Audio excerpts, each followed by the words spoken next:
Strangers by Taichi Yamada. Translated by Wayne Lammers. Chapter 5. I picked up a cab on International Boulevard a little after 11. The man and his wife saw me to the curb together. Don't be a stranger now. Yes, do come again. I felt like a country boy taking leave of his parents at the train station on his way to Tokyo for the first time. I did not want to say goodbye. Tears clouded my eyes as I watched their figures recede into the distance. Some relatives I hadn't seen in ages, I explained to the cabbie. He did not respond. It was really special, I finally added, in spite of his evident lack of interest. Tears wet my cheeks. Perhaps the cabbie thought I was drunk. Well, he was right about that. We had had whiskey after finishing the beer. The tears felt good. That was really special, I repeated under my breath. So special to be back with family after such a long time. But in truth, the man and woman I'd spent the evening with were neither family nor acquaintance. I didn't know how many times I'd had to stop myself from blurting out the question that kept pushing its way to the tip of my tongue. You're my mom and dad, right? At times, I'd even had to cover my mouth. A 30-something couple could not possibly be the parents of a 47-year-old man. No, make that a 48-year-old man, as of today. But being with them had made me feel like a boy again. Of course, a boy could not have been drinking whiskey, but in a moment of alcohol-induced carelessness, I had actually addressed the man as Dad, and he had answered, yeah, exactly as if I were indeed his little boy. The woman, too, had behaved like the proverbial mother hen fussing over her chicks. Here, spread this hand towel over your lap, in case you spill something. I'm not about to start spilling canned scallops just because I'm a little drunk, I said. See? There you go, she said practically with her next breath. You hardly got the words out of your mouth before you dropped one. I relived the evening's events as the cab drove along, savoring every sweet moment, every sweet detail. I began repeating aloud all the things they had said to me. See? There you go. You hardly got the words out of your mouth before you dropped one. Don't be a stranger now. Yes, do come again. My goodness. You write for television? You're a big shot then. You even look smart. I'm a long way from smart, Mom, and I'm certainly no big shot. I'm just muddling along all by my lonesome, trying to make the best of my dreary life. Don't be a stranger now. Yes, do come again. The driver had finally had enough. Hey, mister, watch the spray, will you? He said. Keep shouting like that, and I'm gonna ask you to get off. He could needle me all he wanted as far as I was concerned, but I didn't want to get dumped by the side of the road, so I shut my mouth. Still, I continued to repeat the things the couple had said over and over in my mind. The city lights glittered all around, and even the traffic signals looked beautiful. In the haze of a hangover the next day, I doubted that any of those events could actually have taken place. I figured I had dreamed the entire episode after getting drunk and falling asleep on a bench somewhere.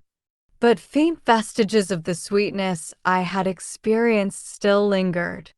At any rate, I needed to get back to reality.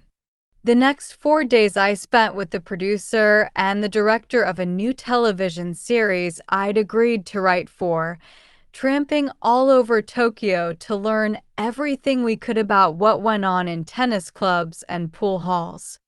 The original plan had been to to put together a show about billiards in order to cash in on the game's exploding popularity, but the producer was worried about all the dark interior scenes that would entail. To balance those scenes with brighter locations, he'd hit on the idea of adding tennis as a second focus. I was in no position to argue. My workload was down, and I couldn't afford to jeopardize a chance at landing a long-running series. At the end of the fourth day, I said goodbye to the production staff at a bar in Ryudocho and got home a little after 10. I had agreed to put together a formal proposal, naming the characters, laying out the basic outline of the story, pinpointing the target audience as well as how the show would reach them, and submit it to them 2 days later. I turned on the air conditioner and headed straight for the shower. As I toweled off afterwards, I listened to the messages on my answering machine. The first informed me that a tower drama I was up for had been canceled. Next came a message from a young actor I knew. Sorry to keep you guessing for so long, but Ami and I are finally taking the plunge. Yeah, we're gonna be happy together. Ami's talking about a wedding sometime around November in Fiji. Do you think you might be able to make it? We'd really love it if you could be there. Come celebrate with us, Sensei. As was the convention between young actors and older writers, he had always addressed me as Sensei even though I'd never been his teacher or mentor. I didn't bother to correct him because I knew it would make him feel awkward and I would only come off as a snob. Though it seemed rather presumptuous of him to think I might want to go all the way to Fiji to celebrate with them, I supposed that was just how the minds of today's young hotshots worked. After that came a woman's voice. This is Miss Fujino, your neighbor on the 3rd floor. I just thought I'd see if you were in. Goodbye. The air conditioning was finally starting to take effect. I went to the bedroom to get my pajamas. It hadn't been much more than 10 days since I'd stood in the rain gazing up at the woman's window, and yet, as I listened to her voice now, I felt like I was hearing from an estranged acquaintance whom I'd nearly forgotten. Since that rainy day, I had been to Asakusa. My experience there, or perhaps it was all merely a drunken hallucination, but whatever I had gone through that night had apparently left such a powerful impression on me that everything leading up to it felt like ancient history now. No, wait, that wasn't quite the full story. Even that night in Asakusa seemed like ancient history to me now. The whirlwind of the last 4 days had swept aside all that had gone before, and the purely imaginary tale I was preparing to write had taken over every recess of my mind. Had this woman been spending her days waiting by the phone for me to call? Had she spent her evenings trembling in fear at the silent void this building became each night? No doubt the answer was yes. Nothing had changed, after all, and I thought of how heavily the building's silence had weighed on myself too. But in recent days I had forgotten all about the stillness of the building. My sole preoccupation now was the first long-term job I had landed since my divorce. Why? What had made the difference? The answer had to be Asakusa. That night's events had completely transformed my state of mind. That remarkable couple had lifted me free of the dark solitude in which I had become so helplessly mired. Yet here I am, scarcely 5 days later, claiming those events feel like ancient history. What has gotten into me? I felt like a bad son, a wayward son who neglected his parents and pursued only his own selfish interests. I reproached myself. What did it amount to, anyway, this life I led? Busying myself with random tasks that popped up one after another, enjoying the moments of excitement each little stir brought before it receded into the distance, yet accumulating no lasting store of wisdom from any of it. Each new day went by in much the same way. I never attained maturity, while I found myself growing ever more feeble with age. How could I have pushed that extraordinary evening so far out of my mind in such a few short days, as if it had been nothing at all?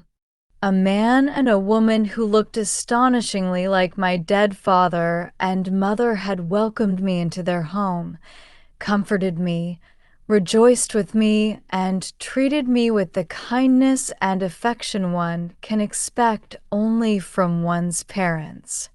How much of that experience had been a figment of my imagination? Wasn't that the first thing any normal person would want to know? I must be made of water and indifference, I thought. An irrepressible desire to rush back to Asakusa and knock on the couple's door surged through me. But I cooled my feverish impulse. I strove very hard to cool my impulse. You capricious, mindless hack, you, I chided myself. It's much too late to go to Asakusa tonight. What time do you think it is, anyway? There was something miraculous in what you experienced that night. You can't go racing back on a whim and expect to find answers about things like that. More pressing at the moment was the question of what to do about the call from the woman on the third floor. I had in fact invited her. I had said she should come by for drinks. Or maybe it was only to chat. I picked up the phone but immediately realized I didn't know her number. I reached for the directory and began searching for a Fujino listed at this address. The full name was given as Katsura Fujino. A name like that could be a man's too, but I assumed it was the woman's own. She answered on the second ring. Hello. Fujino, she answered crisply. This is Harada on the 7th floor, I said. Oh, hello. I'm sorry to be calling so late. Drinks? Can you? It's Friday. She would be up in 10 minutes, no, 5, she said, without the slightest shade of gloom in her voice. It was hardly the tone of a person who trembled in fear of the night. Since I had thought I'd be extending a hand of comfort to a woman weary with loneliness, her apparent good cheer caught me a little by surprise, but I quickly realized that was better than to have her show up in a funereal mood. That's right, I nodded to myself. It's Friday. I easily lost track which day of the week it was when no series of my own was airing. Kay, the woman said when I asked what I should call her. She dropped onto the sofa and began pulling the lid from a plastic container she'd brought with her. Inside were a knife and several small chunks of cheese. Officially, in my family register, it's Katsura. But since Fuji and Katsura are both trees, doesn't putting them together conjure some strange grafting experiment? So I decided to use the Chinese reading for Katsura and go by K instead. Or you can think of it just as the letter K, or as the English name K, whatever you like. That's quite an assortment of cheeses you've got there. I've been slivering away at them, so they're all getting pretty small. Maybe I'll take this one with the dark mold on it. Are you sure? She seemed amused. Is it that bad? Most people go blie. In that case, you better just give me a tiny little slice. Actually, I use these cheeses as a kind of character test. Which one you choose tells me what kind of person you are. So, what does a slice of the moldy stuff tell you? You're young at heart. You needed the cheese to tell you that? Well, in your case, you look young too, but sometimes I run across teenagers who refuse to eat anything but processed snow brand. You can't very well call them old just for that, but they're old, people like that. One shochu on the rocks, I said, setting her drink in front of her. One slice of cheese marbled with mold, she said, pushing a small plate across the table. We both laughed and took a sip of our drinks. I had poured a brandy for myself. She had specifically requested the shochu vodka. She was full of bright cheer. She wore a yellow t-shirt and blue jeans. Yet, something about the way she carried her softly rounded, mid-30-ish figure seemed vaguely out of keeping with her spirited banter and good humor. "Did you realize you walked right past me in the lobby day before yesterday morning?" she asked. I didn't think so. You came out of the elevator with a frightfully intense look on your face and headed straight for the door without so much as a glance in my direction. What are you thinking about at times like that? Oh, really? What kind of show, like a murder mystery or something? Oh, so it's about sports. Come to think of it, I've seen a lot of athletes wearing that same look you had. There was something artificial about her cheerfulness. Perhaps she made it a point of pride not to display her depression, though, since she had originally shown up at my door drunk and pleading loneliness. It seemed a tad late to start hiding her melancholy now. "Oh, well, I quit," she suddenly murmured in barely more than a whisper. "Quit what?" "It's too exhausting. Let me switch seats with you. That sofa can wear you out if you're not a sloucher." I swore to myself before I came that I'd keep my conversation light and gay. You don't need to impose a burden like that on yourself. I've unimposed it. She smiled gently. For the first time, her speech and her bearing seemed in harmony. Even small talk takes so much work. Now that I'm past 30, I need to lower my key an octave or so. Can I interest you in some brandy yet?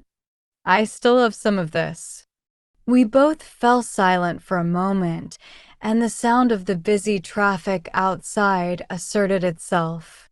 Shall I put on some music? No, thanks, she smiled. I listen to music a lot when I'm alone.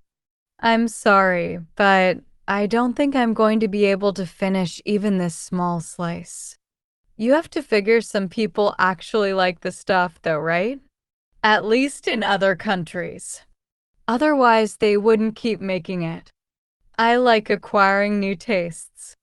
Even when I can't stand the taste at first, I keep trying again and again, until at last I suddenly see what people think is so great about it. Then I feel like I've learned something new about Europeans. Sounds like you're a real grind. That's right. I can't just enjoy myself. But you do after all, don't you? Yes, I suppose so. It just takes me some time. Well, I hope you'll take your time with me, too, so you'll see one day what's great about me. The quip formed in my head, but I did not utter it aloud. I shied away from getting too deeply involved. She was a remarkably beautiful woman. My first impression had been of a somewhat too broad forehead and thick lips, but studying her as we talked, I found that her eyes held a powerful allure. Several times I caught myself gazing only at those eyes. They made me pass over her defects. "Don't you have an assistant or something?" she asked. Nope. You know how TV personalities come across like they actually live the way you see them on TV? Well, when I find out that those comedians who are always cutting up and making me laugh are actually part of a very serious business with lots of apprentices that they drive like slaves, I feel like I've been had somehow. I'm entirely alone, I said. I suppose that calls for an explanation. Oh no, I didn't mean to pry. You haven't said anything about why you're alone either. I have an ugly burn. She said it without the slightest hesitation. Right here, she said, putting her hand to her chest. I've had some skin grafts, but it's still badly scarred and the colors don't quite match. She swallowed the last of her shochu. It's not the sort of thing you want to talk about with your neighbors, but some of the people at my last apartment wouldn't leave me alone and kept badgering me about why I was still single. It got to be suffocating. I searched for a response. That actually gives me something good to say about this place for once, I finally said. Could I have some brandy? Here, let me give you a fresh glass. I poured. This sorry place drove everyone else away and made it possible for us to meet, I reprised. You know, that was refreshing, the way you spoke right up about yourself. In fact, I've been admiring your forthrightness ever since you first came to my door. It's not often that a man within arm's reach of 50 can spend such a relaxing evening with a beautiful young woman like you. And to top it off, you now know that the woman has a handicap, so why hold back at all, right? That's not what I meant. I didn't mean it sexually. I wish you did mean it sexually. There's nothing to keep me from having a good time so long as the room is dark. And my back is perfectly normal, so it'd be okay even in the light if you came from behind. For a moment or two, she did not move. I couldn't move. Then she placed her brandy glass back on the table carefully so as not to make a sound. I was once again left searching for words. It happens every time, she said quietly. I make a mess of it.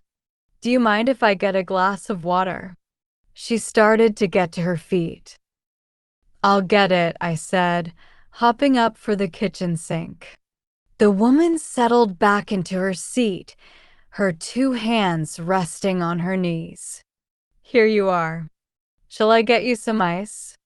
No, this is fine. She took a sip. Perhaps I'd better be going. Please stay. Let's drink a little more, get a little drunk.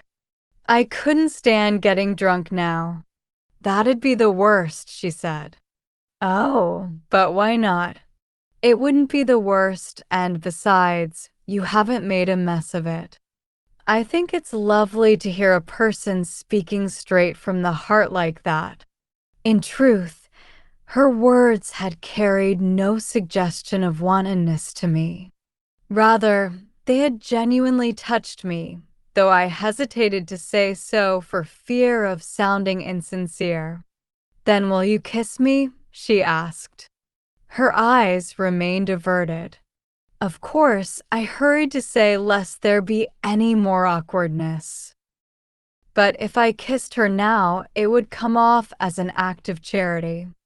First, I needed to put myself on an equal footing. I think you're beautiful. You only say that because you haven't seen. She slumped forward as though her strength had suddenly left her. I slid onto the sofa beside her and touched her shoulder. No, really. I think you're beautiful, I said again. Please don't. To praise her beauty was perhaps to rebuke her hidden ugliness.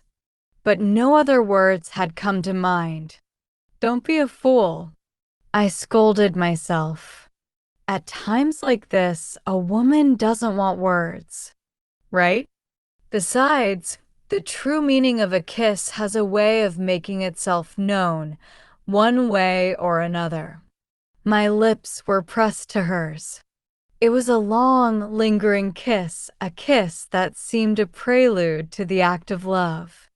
But when I put my hand to her breast, she squirmed free and turned her back to me.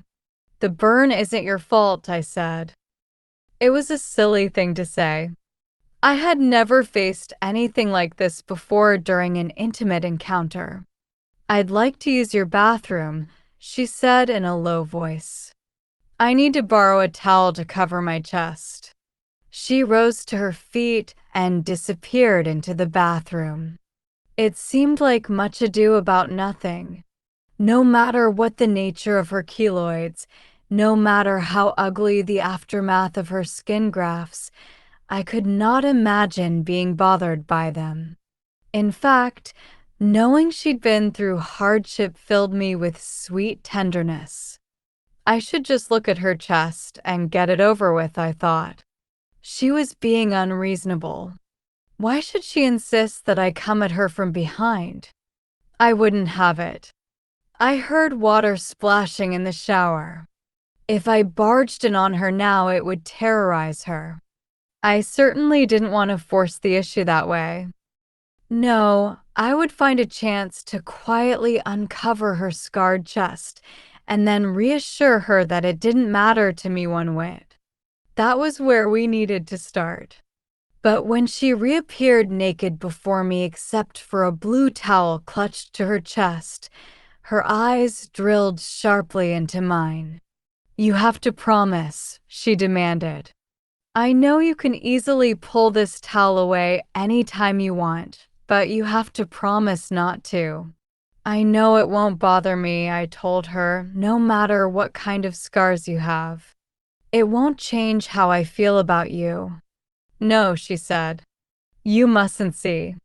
She refused to budge. I could tell from the steel in her voice that she would not come one step closer until I had made my pledge.